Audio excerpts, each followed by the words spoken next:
Hi Taurus, this is Jav. Welcome po sa ating channel. By the way, Taurus, this is your Timeless Gabay Tarot reading. Gamitin ang reading na ito bilang gabay lamang. Tandaan, Taurus, ito po ay general reading.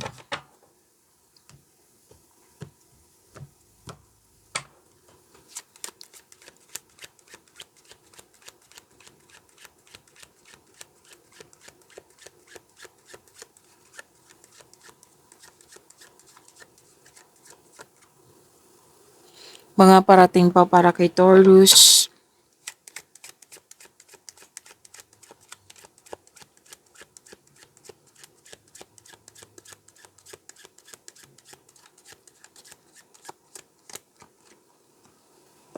Okay, Taurus.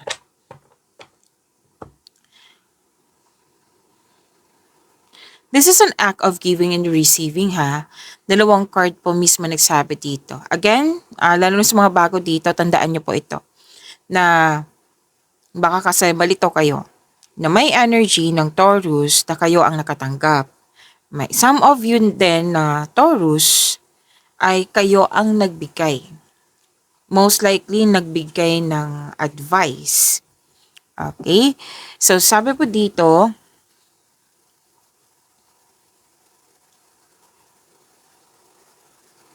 pwedeng na burnout ka. May concern sa pwedeng late, parating late, may maraming pending, tardiness, parating late, or hindi, wala sa mood, or stress, at naapektuhan yung katawan, like pagod na pagod, na kailangan ng pahinga.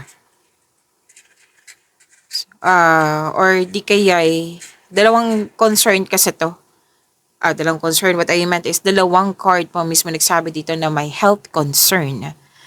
Okay? Again, pwedeng ikaw to, or pwedeng ikaw nag-advise. Ikaw yung nabigay ng advice sa kapwa mo regarding sa health concern. Isolation. May nakita kong isolation dito na pwedeng na-disappoint kayo sa mga nangyari na hindi pabor sa'yo. Pwede din po na para kang nakatali sa isang bagay, sa isang sitwasyon, or sa isang tao na ikaw ay nape-pressure or nahihirapan.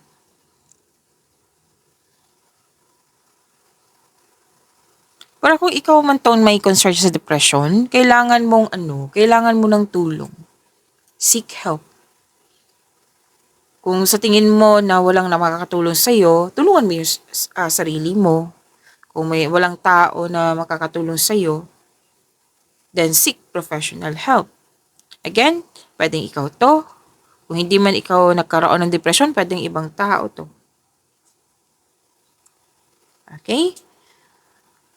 Kasi kailangan bigyan ng pansin yan eh. Kailangan kasi ng tulong yan. Tapos may energy din dito na ikaw yung nabigay nga ng tulong. Nag-advise, nabigay ng advice. Pero huwag kayong mag-alala. Dalawang card kasi sa nagsabi dito, Taurus, na may recovery, may healing. Basta po, tulungan ang sarili kung ikaw man ito. Kung kapwa mo ito, syempre nakikita ko dito, tinutulungan mo. Pwedeng na-disappoint, may energy kasi dito na disappoint kayo sa changes. Changes ba ng pag-uugali sa sitwasyon na yung sinabi ko sa inyo kanina na hindi pabor sa iyo. Na pwedeng na-disappoint kayo. Ang sabi ng card dito na huwag kayo mag-alala kasi kung willing kang tulungan yung sarili mo, kung concern mo to sa iyo, magkakaroon ng recovery. Magkakaroon po ng healing. Sa tao din binigyan mo ng advice, basta tulungan din niya yung sarili niya.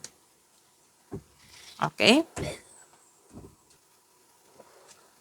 So, mahabang mensahe kasi dalawang card po mismo nagsabi dito na bigyan ng atensyon.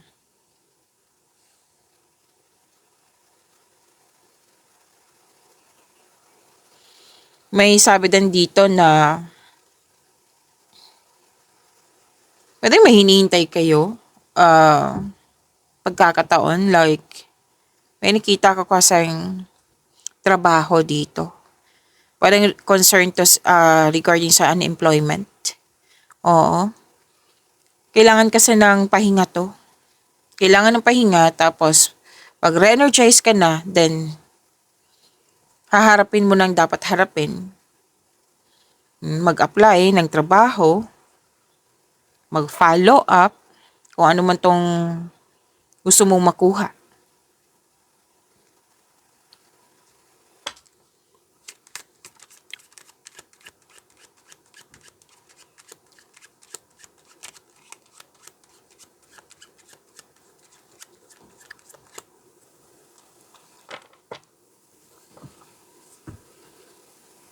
Naalala niyo yung sinabi ko kanina na pwedeng ikaw yung nagbigay ng advice? Kasi maaari din may doktor na nanonood dito ngayon, or mga yung nagbibigay ng advice regarding sa health condition, doktor, nurse, pharmacist, kung sino pa ito. Okay? Kasi nakikita ko dito na nagbigay ka ng advice, medicine man or medicine woman, need for emotional or physical healing. Pwede din naman na hindi medicine man or woman, kundi concern ka sa isang tao na sinabihan mo, nag-advise ka na kailangan mo ng magpa-check up sa doktor. Like for example, yung parati kong example sa inyo na madali kang manghina. Kailangan mong ng vitamins. Siyempre, magpa-check up ka sa doktor para maibigay sa iyo yung tamang vitamins. Okay? Yan lang nakikita ko. Nagbigay ng advice or kayo ang nakatanggap ng advice. Pwede nagpa-check up din kayo sa doktor. Pero huwag kayong mag-alala. 2 card mismo nagsabi dito na magkakaroon ng healing. Okay?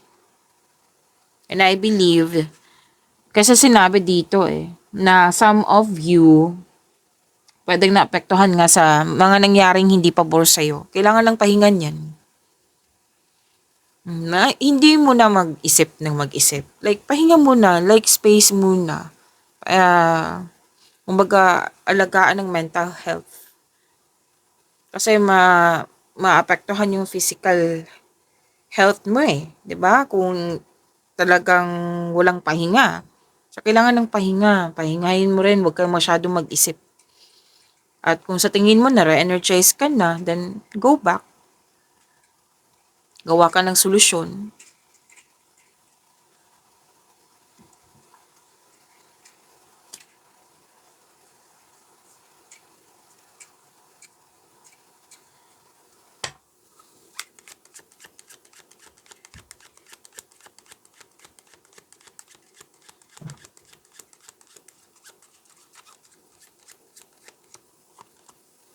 Okay, klarong-klaro na dito.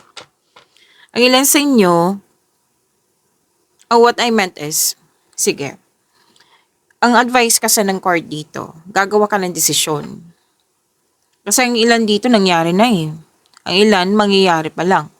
So, pay attention. Kung gagawa kayo ng desisyon, siguraduhin yung isipin mo kung ano yung possible consequences niya. Kung ano yung possible consequences, kung ano yung magkakos ba ito ng problema. Kasi kung magpabaya po daw kayo, like nagdesisyon kayo agad na hindi pinag-isipan ng mabuti kung karapat dapat ba, magkakaroon ng failure, magkakaroon ng pagsisisi.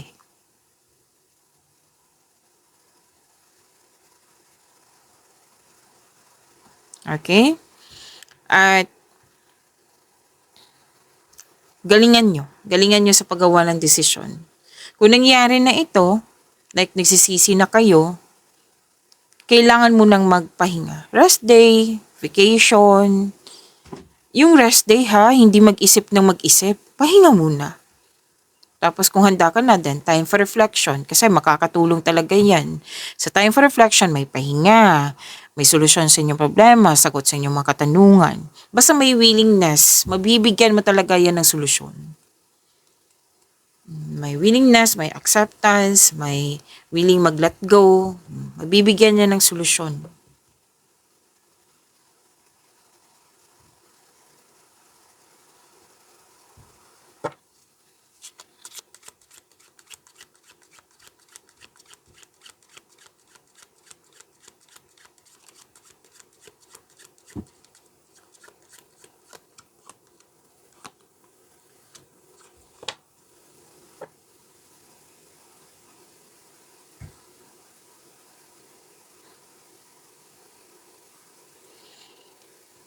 So, napatahimik ako. Pansin nyo, marami kasing sinasabi sa akin. Halo-halo yung mga sitwasyon nyo eh. Yung iba, nagkaroon na ng anxiety, yung depression na sinabi kanina, lumabas na naman. Tapos, ang ilan sa inyo na naging impatient na hindi makahintay. Ang ilan, may changes na nangyari na hindi natanggap. Na kumbaga hindi pabor sa iyo yung mga sitwasyon na nangyari ngayon. Hanggang sa napagod. Napagod kasi to eh. Kanina pa sinasabi ng yung ng 4 na card dito na actually 5 card nagsabi dito na kailangan lang tamang pahinga. Kasi pag hindi ka wala kang enough time para magpahinga, maguguluhan ka. Mas mangingibabaw yung anxiety ba yan, worries ba yan, yung bigat ng nararamdaman. Kailangan talaga ng tamang pahinga. Kahit one day lang hindi mo na mag-isip. Bigyan mo lang space muna yung sa sarili mo. Kasi kung ipe-pressure mo yung sarili mo, masasakal ka niyan, mas lalo kang mabibigatan. So may sabi dito na may wishful thinking, you're craving or you're longing, may na-miss ka na wishful thinking, something that is out of your control, like posible pa sa'yo. So sabi mo dito na okay, imposible pa ito. Kasi pwedeng may kontra, may irregularities, pwedeng may naging inconsistent, may yung hindi pa right time na realize mo na hindi pa siya right time. Imposible pa siya para sa iyo.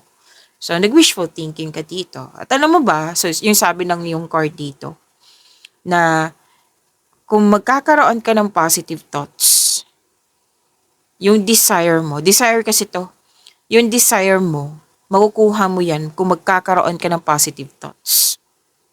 Okay?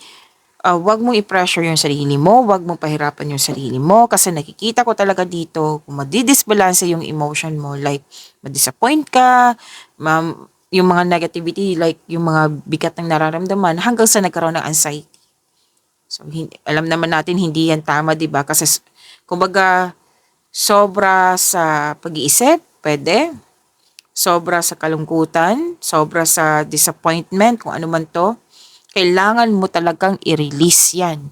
I-maintain mo lalo na yung positive thoughts mo, na magkaroon siya ng positive thoughts.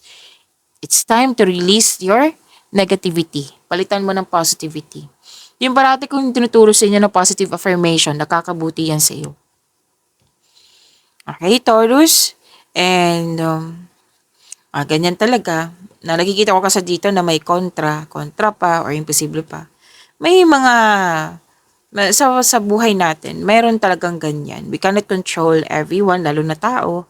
We cannot control everyone. We cannot control the situation. It might be this is your sa challenge na ito, it might be may ipaparealize si God sa iyo. May tinuturo si God sa iyo.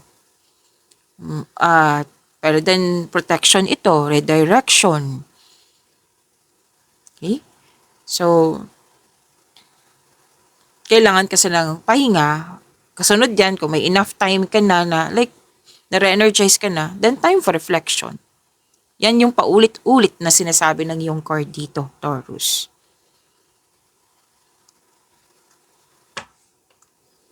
So, ang lalim ang lalim ng mensahe. Ang lalim nyo ngayon. Kaya nyo yan? Kaya nyo yan, Taurus. Okay, babawi ka na. Sabi ng yung card, maging matatag ka.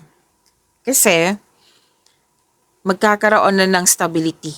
the end of the day, magkakaroon ng stability, maayos din po kung ano man yung mga concern mo. And may pag-uusap dito tungkol sa long-lasting, objective reach with effort and sacrifice. May pag-uusap din tungkol sa hometown. Again, maging matatag ka kasi magiging maayos din to. Magiging okay din to. At alam mo ba kung ano yung naghihintay sa inyo, Taurus? Victory. Oh, yan. Eh, you have to move forward kasi yung naghihintay sa inyo is victory. Victory po. This is satisfaction guaranteed.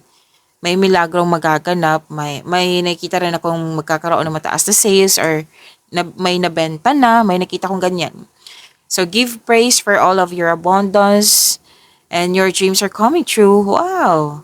So, kung nag-iisip kayo ng negosyo dyan, magagamit nyo po yung unexpressed talent nyo, yung hidden talent nyo. Yan yung magbibigay ng yaman sa'yo. At good luck. Andito po, good luck, LUCK, success through good fortune. Magandang kapalaran to ha. Claim nyo po ito. Taurus.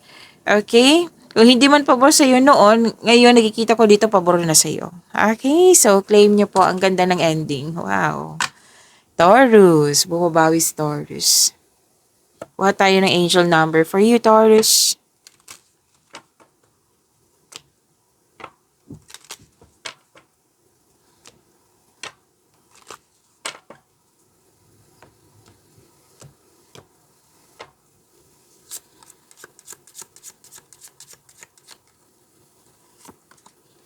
Oh, dito pa rin Taurus. Angel number 555, change. Di ba, ang iba kanina, sinabi ko ang iba, may nagbago na hindi nyo nagustuhan, like hindi pabor sa inyong gusto. Kaya, pwedeng nagkaroon ng challenge or struggle nga.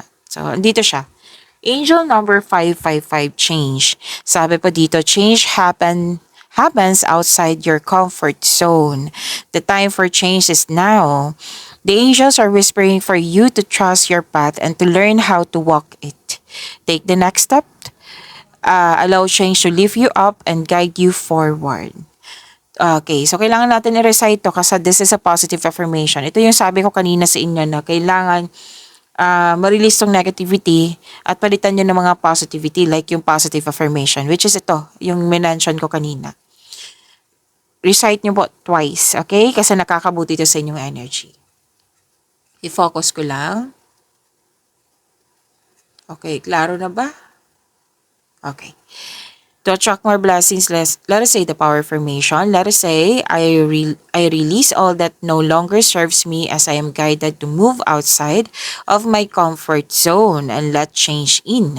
I release all that no longer serves me as I am guided to move outside of my comfort zone and let change in. So, changes. So, kung lalabas ka sa comfort zone mo, may malaking changes talaga. And most likely, challenge kasi yan naghahantay eh. So, alam na nyo naman ang kakambalan challenge, may success niyan. Kung basta willing ka lang mag-move forward. Willing ka lang na harapin ito. Okay? Huwag kayo mag-alala, Taurus, kasi sinabi naman dito na you are divinely guided. So, meaning to say, yan yung pinapagawa sa iyo. Na kailangan mo lang kumilos. Kasi, lalabas ka sa comfort zone mo, diba? So, very challenging ito at sinamahan ka ng universe. Oo, para maabot tong layunin mo sa buhay. Kasi hindi naman siya diretsyon yung, kumbaga, quick mong makuha yung gusto mo eh. Kailangan mong pagdaanan like paghirapan muna. Oo, magbigay muna ng effort bago mo makuha ito. Huwag kayo mag-alala, sinamahan kayo ng universe para makuha mo ito. So meaning to say, this is nakadestiny sa iyo. So, yung gawin mo, you have to let it go, yung negativity, palitan mo ng positivity, you have to move forward para magkaroon ng changes. If you're serious about your growth, then you have to step out from your comfort zone. Kasi sa labas ng comfort zone, yes, may challenge, pero ang kakambal niyan, success. Success yung naghihintay sa inyo. Angel number 555, claim niyo po, Taurus.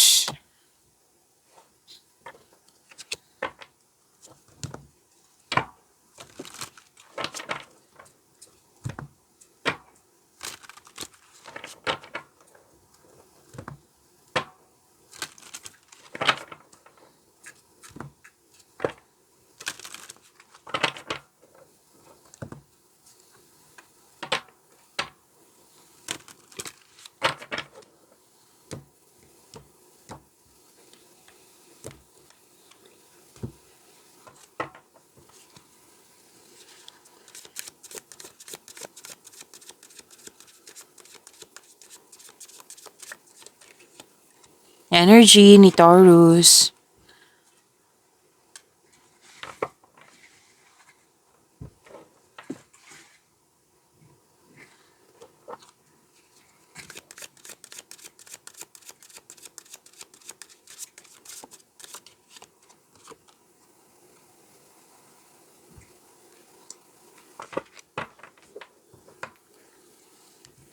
Taurus, maraming salamat po sa mga hindi nag-skip ng ads.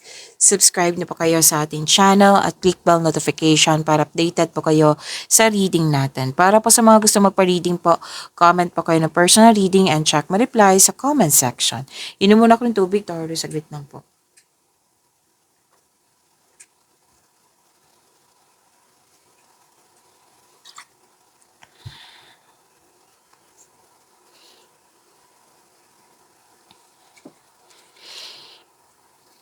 Okay, Taurus, major shift talaga to. Changes, 'di ba kanina pa sa inyong angel number 555, change din. Yung kanina din, changes din 'yon na pwedeng nabigla ka. Oo, na sa pagbabago. Lumabas din siya sa tarot cards mo, Taurus. Sabi po dito, may biglaang pagbabago na maging handa na kumbaga, itong biglaang pagbabago na ito, huwag mag-react agad. Kumbaga, observe ka muna, intindihin yung mga nangyari. Bakit bigla itong nagbago? Ano ba to? Para saan ba to? Yan, pag-isipan. Hindi siya, kumbaga, huwag mag-react agad. Observe, analyze muna, mas gamitin yung talino. Ayan. Kontrolan muna yung mga gusto mong, like, yung disappointment na kasi may biglaang pagbabago. Kasi itong biglaang pagbabago na ito, kailangan mangyari. Kumbaga, necessary change ito para magkaroon ng alignment. Okay? Maring may gusto ka, tapos binigay ng universe sa'yo. Siyempre kasi may aayusin yan para ma-align sa gusto mo. It might be may gusto ka tapos may binigay si God sa iyo na mas more pa, mas the best kaysa sa nais mo. Oo, hindi ibig sabihin na pinaparusahan ka, kundi magkaroon siya ng alignment para magkaroon ka ng maturity, may pagbabago para sa ikakabuti mo. Sa ikakabuti ba yung sarili mo, sa relationship ba, sa career and money ba?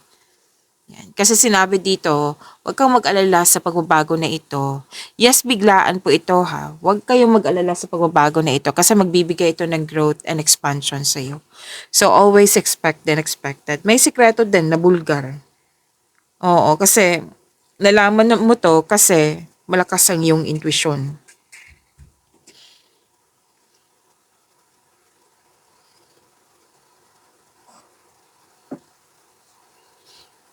So at the end of the day, nakikita ko dito yung pagkakaisa, moderation, divine timing talaga to, Taurus. So huwag kayo ma-disappoint sa mga changes na yan kasi may magkakaroon talaga ng divine timing. May combination of forces, may realization after this unexpected, biglaan na pagbabago. May realization na magaganap. Tinutulungan ka ng universe. Yes, kanina pa to. You're divinely guided. Maaring nagbigay ito ng signs sa pamagitan ng isang tower kaibigan na maaring makatulong sa struggle mo ngayon. Kaya kailangan po mo nang magkaroon ng mahabang pasensya as the universe goes to work to bring your desires into reality. See? Your desires will turn into reality. Kaya kailangan mong maging kalmado, lalo yung i-balance mo yung emotion mo. Seek balance and create a calm atmosphere. Relax lang, tinutulungan ka din ng universe. Kailangan mo din kumilos, of course. Okay?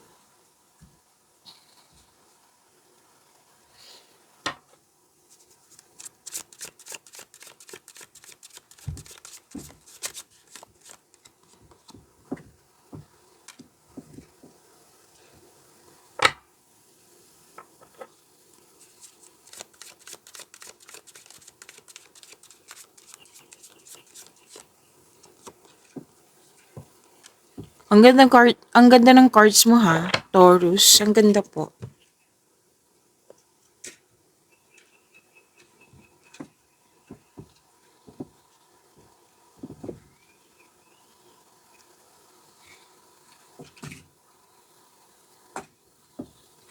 Okay, advice 'to, eh, kasi 'di ba malakas ang iyong intuition, dalawang card po mismo nagsabi dito.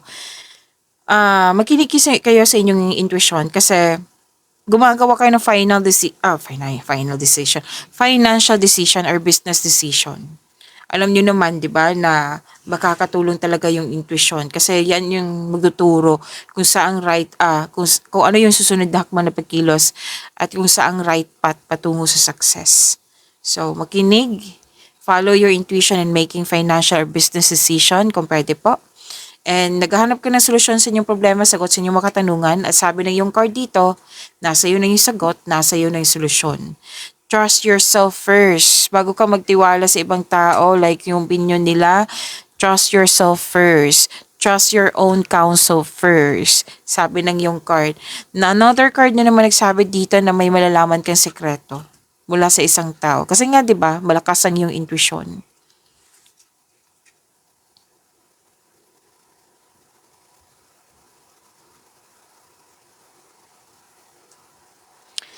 Okay, oh wow.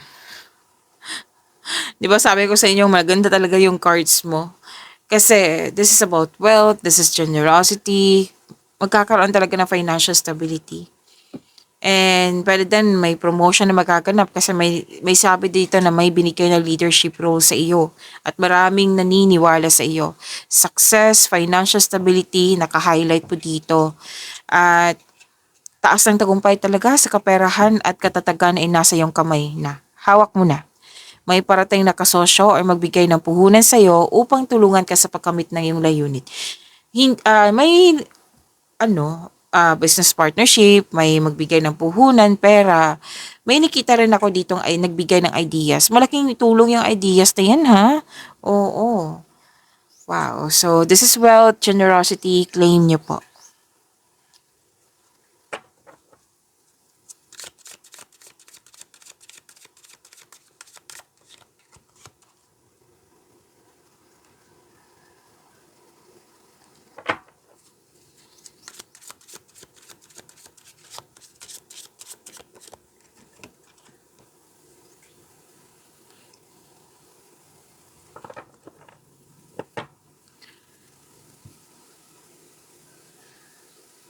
Taurus.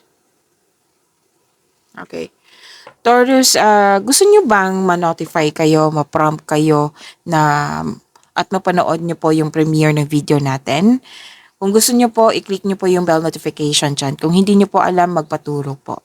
Huwag nyo din kalimutan na mag-subscribe sa channel natin. Nag-o-offer na po ako ng rush reading. Kung gusto nyo po, comment down personal reading at antayin yung reply ko. Napanood nyo na ba? Or nakalimutan nyo yung apat na video reading natin? Yung 3 months from now, first half of the monthly Gabay Tarot Reading, May 2026, weekly Gabay Tarot Reading. Kung nakalimutan nyo, kung hindi nyo pa napanood, andito lang po sa channel natin, panoorin nyo po. Scroll down nyo lang po.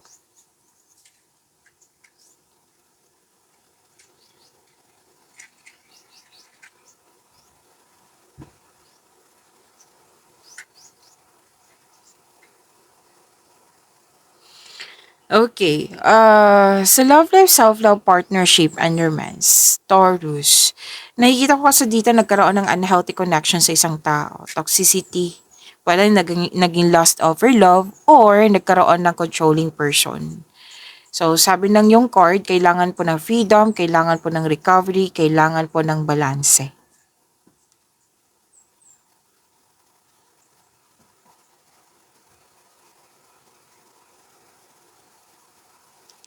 Okay, kanina po tong sekretong nabulgar eh. 'Di ba? Kanina din, dito one 2 3 oh. Tatlong card so far ha, one 2 3 oh. Apat na card po mismo nagsabi dito na may sekretong nabulgar. Pag kung malapit ito sa iyo, mag-uusap kayo. Pero some of you, hindi siya close, like pwedeng kaibigan mo to or mangliligaw kung sino man po ito. Basta hindi siya masyadong close. Pwedeng hinayaan mo lang. Pero some of you, yung malapit sa iyo, magkakaroon kayo ng honest conversation.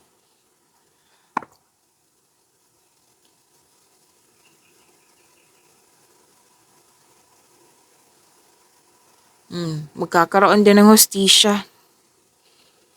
May pagkakaayos po kasi mag-uusap kayo ng mahinahon. This is good, mahinahon. Kasi hindi nagkaroon ng pagkakaunawaan eh. So, kayong dalawa or kung sino man ito malapit sa'yo, magkakaroon kayo ng pag-uusap. At sabi ng yung card, panatilihin maging totoo sa isa't isa. May hustisya po. Tapos sa mga single, naging hard worker kayo at aminado naman kayo na wala kayong enough time for yourself or sa social life, to your family. Kaya this time, dalawang card po mismo nagsabi dito na magkaroon ng balanse sa oras. Sapat na pahinga, sapat anong tawag dito, sapat na panahon para sa iyo sarili, sa kapwa, sa pamilya. Okay, so pag-imani niyo po yung blessings sa binigay sa inyo, Taurus. See you tomorrow. Maraming salamat.